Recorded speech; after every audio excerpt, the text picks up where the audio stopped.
Biraz yukarı ile, yukarı ile.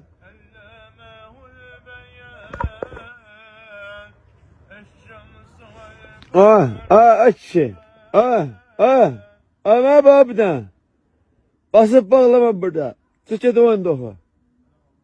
Bildin. Ara alır buradan. Ne okuyorsan insan?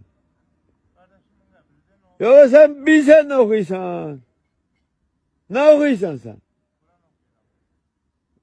Tercümesini bilsen. Hacı duvan doku. Değilim ben burada emmin kabrüsüne gelmişim. Benden hatırlıysan 19. Deli sensen. Sen zaten başımı kara bilsene.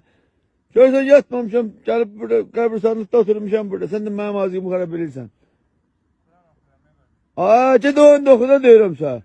Diyorum sen benim başım kara bol. Diyorum 19. Anamızdan derim başım çürükür.